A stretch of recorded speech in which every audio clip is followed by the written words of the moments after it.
Bonjour à toutes et à tous et bienvenue dans une nouvelle vidéo sur la chaîne de Catch en Vrac. Aujourd'hui, on se retrouve pour une nouvelle interview à distance. Cette fois-ci, c'est celle de Florian Gazan, commentateur de catch sur l'équipe de Raw, de SmackDown et de NXT jusqu'à il y a vraiment pas longtemps vu que ça s'est arrêté il y a très peu de temps. Et du coup, il a accepté de répondre à mes questions en rapport bien sûr avec le catch, sur son expérience, son vécu et plein d'autres choses. Donc, je vous laisse avec la vidéo. Bon visionnage. C'est ma première question. C'est donc, est-ce que déjà, avant de commencer à commenter le catch avec Christophe Ajus en 2018, est-ce que tu Ouais. connaissais déjà le catch ou pas du tout? Ah oui, oui, oui, oui, quand même. Oui, oui. Tu Bah, connaissais le c'est catch? aussi. Ouais, ouais. Moi, j'ai découvert le catch. J'ai 53 ans, donc je suis légèrement plus vieux que toi, hein. Ça joue à pas grand-chose, mais quand Ouais. même un peu. Et moi, j'ai découvert le catch sur Antenne 2 à l'époque. C'était pas France 2, commenté par Roger Coudert, quand il y avait Zarak, le Petit Prince. Donc, c'était vraiment le catch français. Et ça m'a tout de suite plu parce que moi, je suis un grand fan de comics. Voilà, j'ai grandi avec Strange, Spider-Man, Iron Man, les 4 Fantastiques, Thor, Hulk. Je te passe les détails. Et pour moi, quand j'ai vu du catch, eh ben, c'était exactement ça, mais en vrai, en fait. Moi, ça a été mes films Marvel avant que ça existe, le catch. Parce que voilà, sur un ring, il y avait des gars avec un costume, une cagoule, une cape, le gentil contre le méchant. Ils se battaient, ils faisaient des trucs incroyables, des acrobaties. Ouais, j'avais l'impression de voir.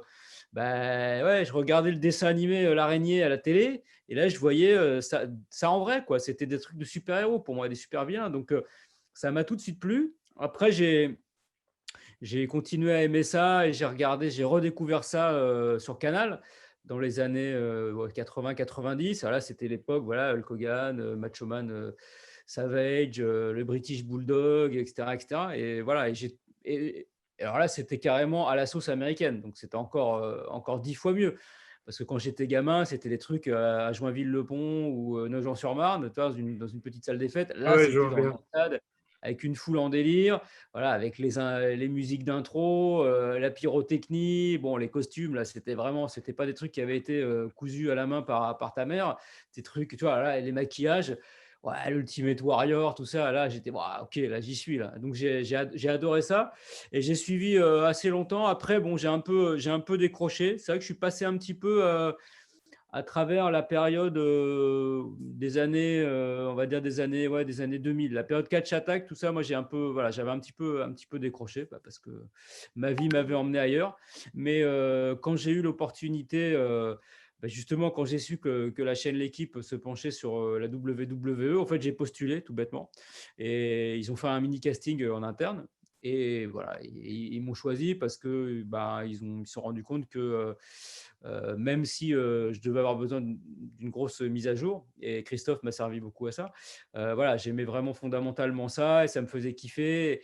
Et voilà, et je connaissais très bien le fonctionnement du truc et comment fallait faire ça, quoi. C'est-à-dire, évidemment, on sait très bien que c'est un divertissement sportif, mais il faut faire mousser le truc, faire preuve de mauvaise foi, en faire des caisses, être toujours en rivalité. Nous aussi, comme ils sont sur le ring, être nous en rivalité avec mon co-commentateur, être jamais d'accord. Et voilà, et c'est moi, c'est ce côté un peu too much que j'aime beaucoup et que j'adore dans le catch.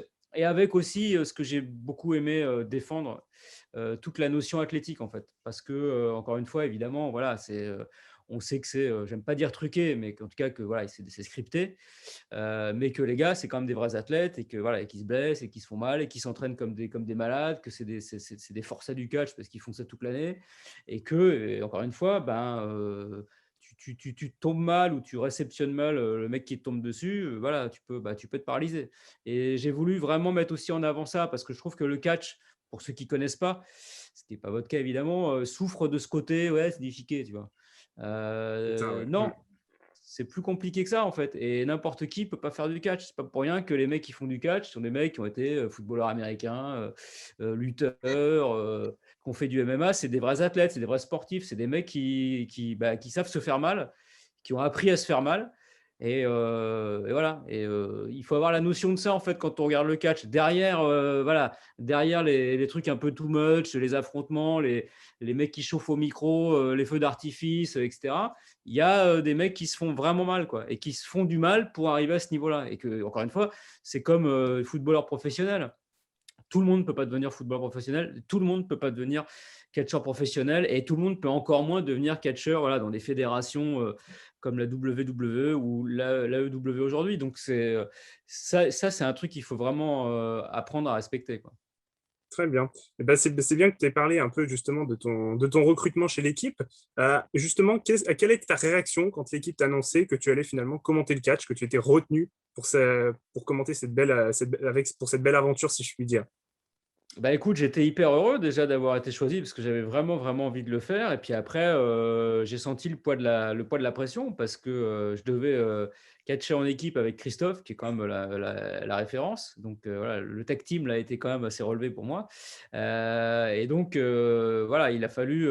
Et puis voilà, et puis je savais très bien qu'on était dans une sorte de truc un peu compliqué qui était à la fois d'essayer de faire découvrir aimer le catch à des gens qui connaissent absolument rien du tout.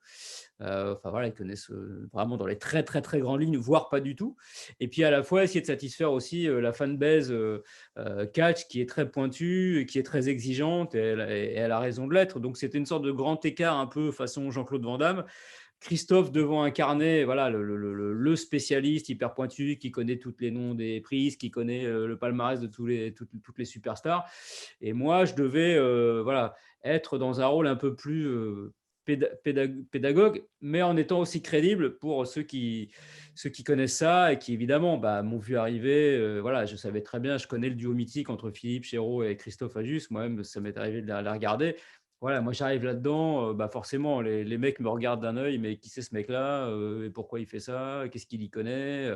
Voilà, donc au début, j'avais une pression quand même et je me la suis mise moi. Je voulais être crédible quand même aussi un minimum auprès de ceux qui connaissent et aiment le catch, comme moi je peux l'aimer, même si je le connais moins bien qu'eux. Et à la fois, je voulais faire mon taf à moi, qui n'était pas de faire un truc hyper pointu, parce qu'on était quand même censé, voilà, on a commencé en deuxième partie de soirée ou le mercredi, puis après on arrive en prime time, donc l'objectif quand même était de faire le plus d'audience possible. Donc voilà, donc, il fallait satisfaire tout le monde. Donc voilà, moi j'avais cette pression-là. Mon objectif à moi, je me disais, voilà, si au bout de quelques temps, parce que je sais très bien que quand tu arrives, de toute façon, quoi qu'il arrive, on va dire, ah, il est moins bon que machin, il est bon, puis c'est normal. Je voulais au moins, à l'arrivée, que les gens puissent finir par dire, bon, ça va, il raconte pas trop de la merde, il aime ça, on sent qu'il aime ça, c'est pas, il n'est pas arrivé là parce qu'il fallait mettre quelqu'un et il fonctionne bien et il est relativement crédible. Voilà, je n'en demandais pas plus. Et c'était mon objectif. Et après aussi, l'autre objectif, c'était que la mayonnaise prenne avec Christophe, parce que moi, je ne le connaissais pas. Et finalement, je l'ai rencontré. Et puis, le jour même où je l'ai rencontré, on a fait les premiers enregistrements. Donc là, pareil, il a fallu qu'on arrive à se renifler un peu le derrière, à trouver comment fonctionne l'un par rapport à l'autre. En essayant de ne pas singer le duo qu'ils font avec Philippe, parce que Philippe Chéreau, il a sa personnalité, moi j'ai la mienne, voilà. Donc il a fallu trouver, ça prend un peu de temps évidemment, hein, ça se fait pas comme ça, mais voilà, c'était important aussi pour moi qu'on s'entende bien et qu'on prenne du plaisir à être ensemble, à faire le truc ensemble, parce qu'au final, on était parti quand même pour passer un paquet d'heures ensemble par semaine, surtout que voilà, au début, on avait Raw, après on a eu SmackDown, après on a eu NXT, après on a eu la WrestleMania, et voilà, donc j'ai passé beaucoup, beaucoup de temps. Je crois que Christophe a dû être la personne avec qui j'ai passé le plus de temps pendant le confinement, puisque là, on faisait, en plus des shows, on faisait donc des specials un peu vintage, là, et je vais faire 6, 7, 8 heures de commentaires de catch par semaine. Donc, je sais pas, pendant le confinement, je crois qu'on a dû faire 200 ou 250 heures de catch à commenter.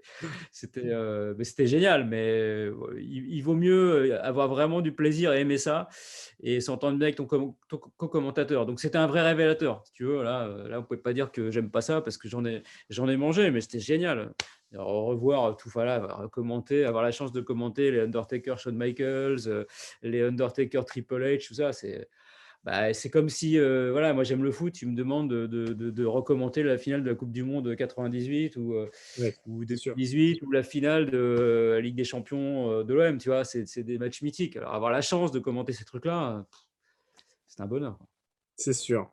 Et du coup, ça m'amène sur ma question suivante, parce que tu as parlé justement que l'équipe avait eu les trois shows, hein, Raw, SmackDown Ouais. et NXT. Quel a été ton show préféré?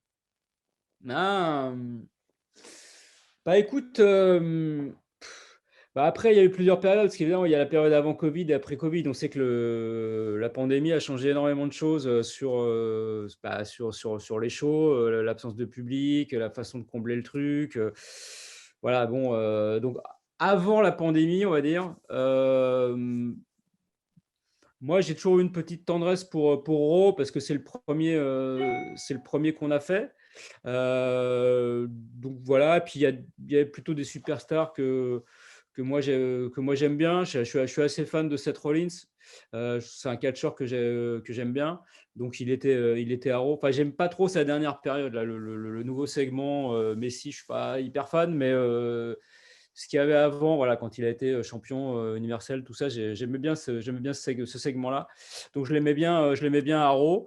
J'aimais bien Raw, voilà. Après, fondamentalement, dans les deux shows, SmackDown, il y a des superstars que j'aime bien, d'autres que j'aime moins, et à Raw pareil. Donc franchement, ça se vaut. C'est un peu difficile de dire quel est celui que je préfère. Ça dépend des segments, ça dépend des storytelling qu'ils mettent en place. Tu vois, après, moi, il y en a que j'aime bien, d'autres que j'aime moins.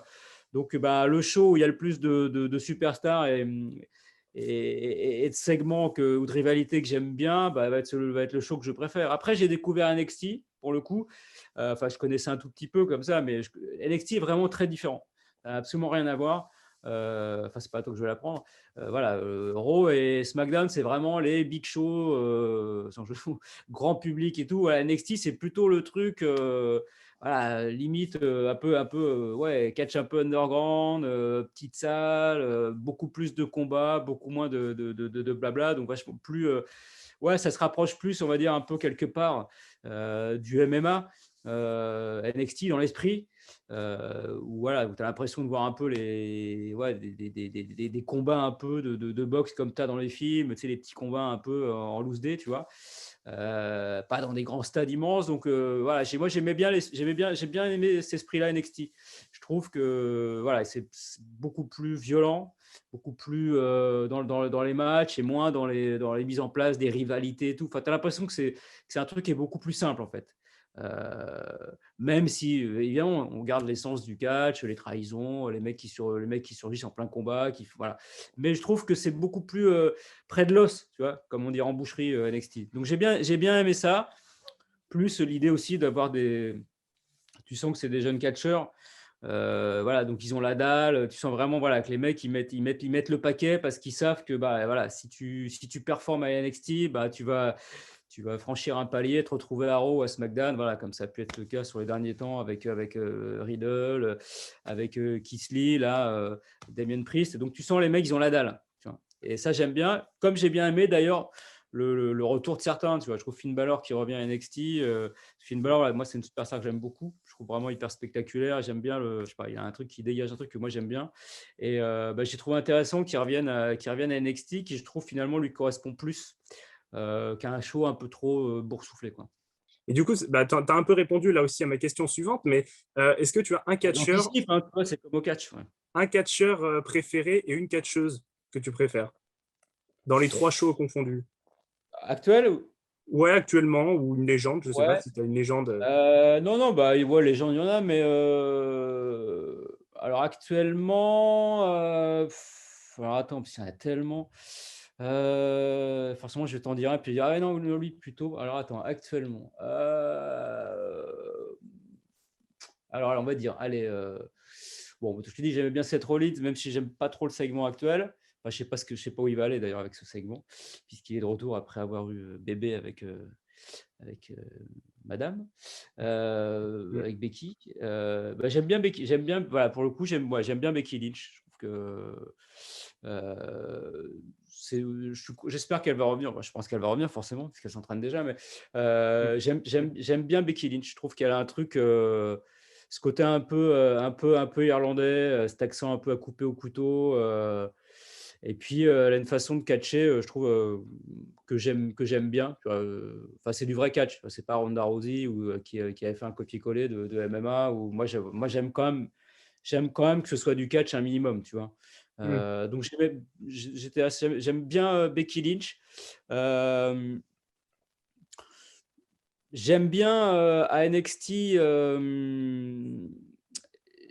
j'aime bien Shotzi Blackheart. Je la trouve intéressante. Cette nana, je pense qu'elle, à mon avis, elle va franchir un palier, un de ces quatre. J'aime bien. Yoshirai, j'aime bien aussi. Je trouve elle est intéressante, même si bon, elle est un peu comme il y a HK, Haro, je pense qu'elle va être un peu coincée par rapport à ça sur son évolution. Voilà, chez les filles. Et chez les gars, qui te dire, à part Rollins, il y en a tellement, putain. Le problème, c'est quand tu me demandes un truc, c'est comme si tu me demandes mon super-héros préféré, je vais t'emmerder. Alors attends, qui je vais te dire? J'essaie de passer en revue vite fait là, tout le roster des deux shows.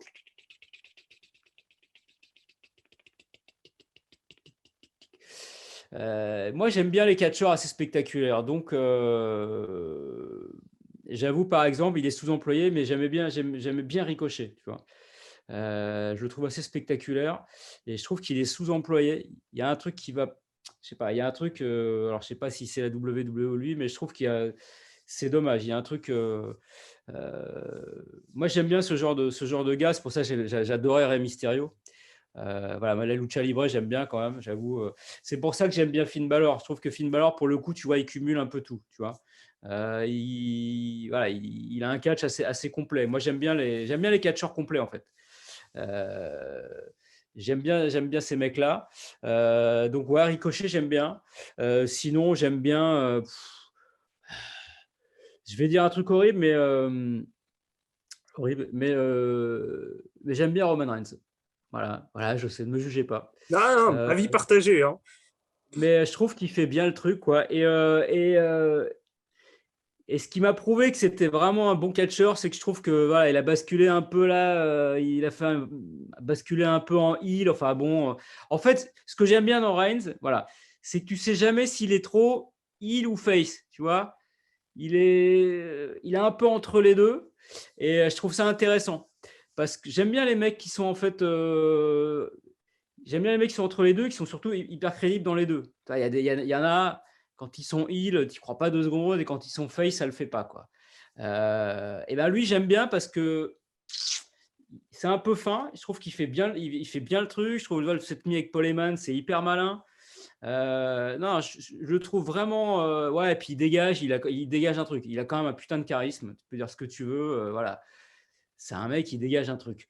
Et j'aime bien. Voilà, je trouve qu'il est.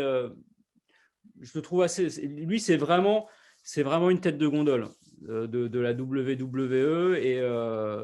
Et en plus, il revient de loin parce qu'avant, malheureusement, bon, il n'a pas fait exprès, mais avant son arrêt à cause de sa maladie, tu sentais vraiment qu'il était un peu en perdition, que le public, ça adhérait pas et tout, ça accrochait pas. Et voilà, et bon, il s'est passé cet arrêt, la maladie. Le public, c'est un peu retourné le public. Et ce que je trouve très fort, justement, c'est qu'il a mis le public dans sa poche. Et c'est au moment où le public est dans sa poche que, bim, il bascule dans un personnage où les gens le détestent parce que le mec arrogant et tout, chef de table et tout. Donc, je trouve qu'il mène il mène hyper bien sa barque et sa carrière, ce mec-là. Voilà. Après, j'en ai sans doute oublié plein parce que j'ai pas fondamentalement de superstar favorite. Après, bon, moi, c'est plus dans c'est plus dans l'attitude, dans la façon de catcher, en fait, que j'aime ou pas. Donc, ça va dépendre.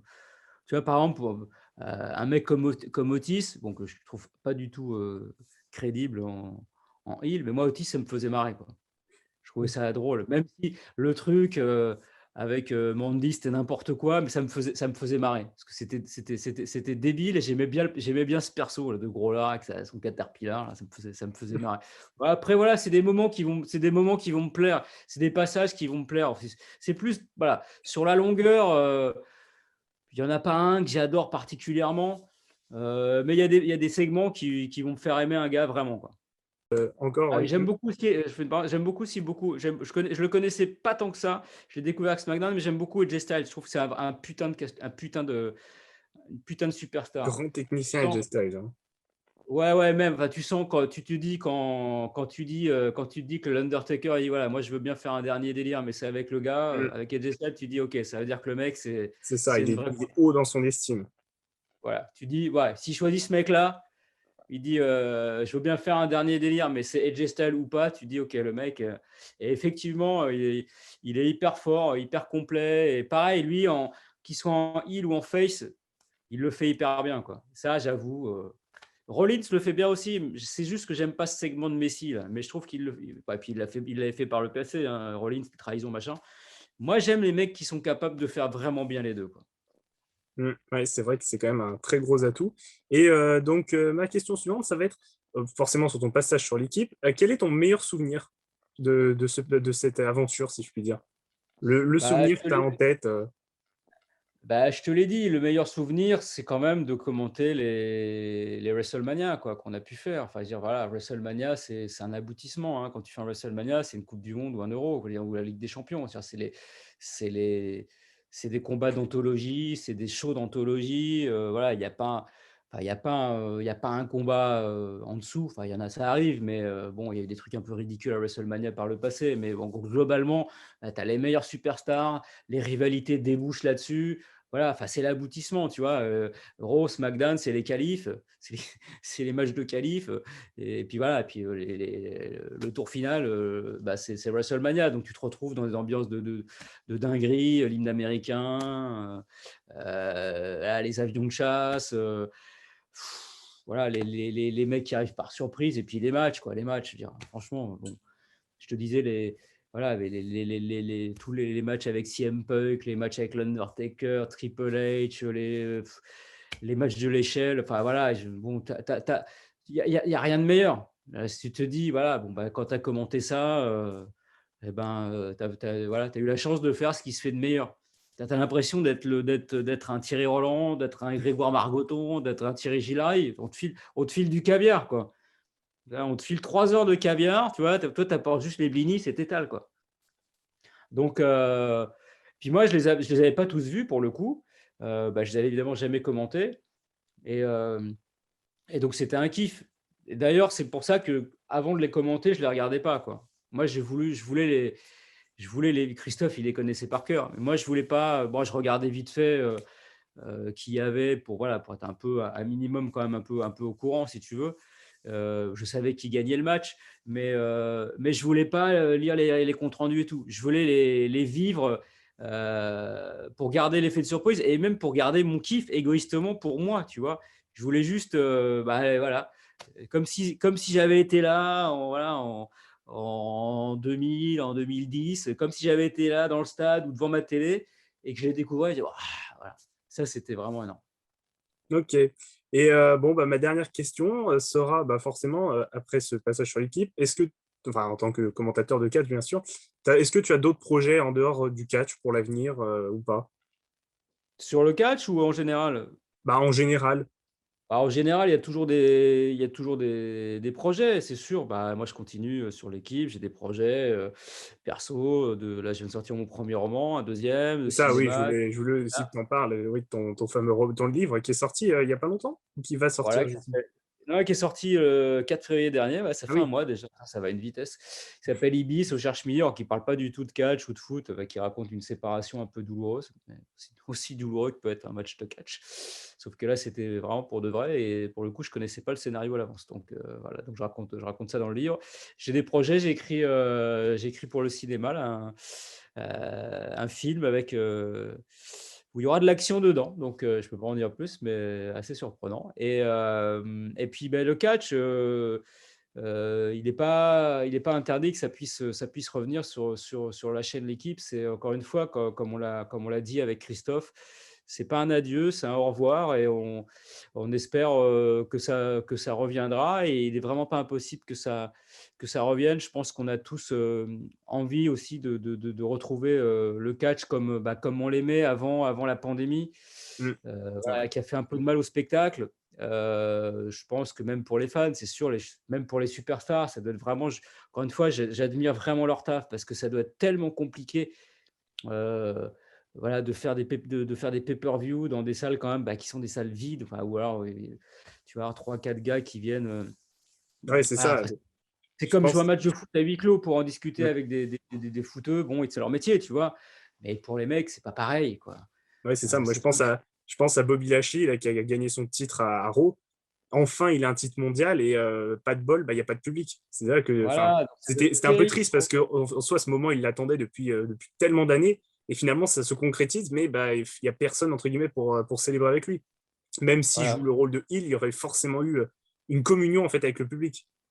Ouais, bien sûr. Donc, vraiment, ça doit être très dur pour eux parce que je pense évidemment, ils se nourrissent du public, ils se nourrissent des encouragements, ils se nourrissent des huées du public. Et voilà, c'est ça aussi, enfin, la force du catch, enfin, du spectacle catch, c'est ça. Parce que si tu as juste la notion de match, voilà, de trahison, etc., oui, évidemment, mais comme on sait voilà, que c'est scripté et tout, si tu veux. Quand tu regardes un match de foot à huis clos, et encore une fois, c'est très dur pour les footballeurs de jouer dans ces ambiances-là. Les mecs détestent ça. Ça, c'est clair. Eux, ils ont besoin des supporters, ils ont besoin de l'ambiance, ils ont besoin de tout ça. Mais eux, au moins, voilà, il y a l'indécision du match. Quand le match commence, on ne sait pas qui va gagner. J'imagine pour les superstars qui, eux, savent exactement à l'avance, ça doit être encore plus dur de faire vivre le truc vraiment, tu vois, sans avoir cette donnée publique. Donc, chapeau bas et respect à elle et à eux. Et voilà, et j'espère au plus vite que ça va revenir. À WrestleMania, il y aura un peu de public comme il y a eu pendant le Super Bowl. Donc, ça va être déjà une vraie avancée. Je pense qu'ils vont kiffer de faire ce WrestleMania cette année, contrairement à celui de l'année dernière. Même si je trouve qu'ils ont été hyper créatifs. Et voilà, les segments qu'ils ont fait en vidéo, bon, ils n'ont pas été tous réussis. Mais voilà, c'est vrai que le AJ Styles, Undertaker, c'était génial, quoi. Franchement, chapeau bas les gars, parce que imaginer un truc pareil, ouais, c'était cool. Donc voilà, ils vont avoir à nouveau du public et j'espère, voilà, bon, la vaccination, j'espère que très vite on va retrouver du public dans les stades et quand ce temps-là reviendra, j'espère que ça reviendra aussi chez nous. Et en tout cas, l'idée n'est pas abandonnée. Voilà, il faut faire passer le message que c'est pas un adieu, c'est un au revoir. Et ben, c'était très beau comme mot de fin, si je puis dire. Merci à toi, Florent Gazan, d'avoir Mer- répondu à toutes mes questions. Merci Merci à toi de beaucoup l'invitation. et je te dis peut-être à bientôt, on ne sait jamais. Peut-être qu'un jour, on se verra en vrai. Eh oui. Bah oui, si les shows ont lieu en France, voilà, là aussi, Bah voilà, voilà, c'est ça. on a hâte de les voir revenir, voilà, à Lille, à Bercy, à Aix, parce que ouais, là aussi, c'est ce que je dis à tout le monde, c'est un truc qu'il faut voir une fois en vrai dans sa vie. Alors, quand on n'a pas la chance de pouvoir aller à un WrestleMania, déjà, c'est énorme de les voir en vrai. Moi, j'ai vu ça à Bercy, je l'avais jamais vu en vrai, pour le coup. Et j'avais vraiment pris une claque de les voir eux, et puis une claque de voir tout l'univers de la WWE, les fans français hallucinant, quoi. C'est dingue. À très Merci en vite. tout cas d'avoir pu répondre à toutes mes questions. C'était un plaisir. Ciao. Ouais.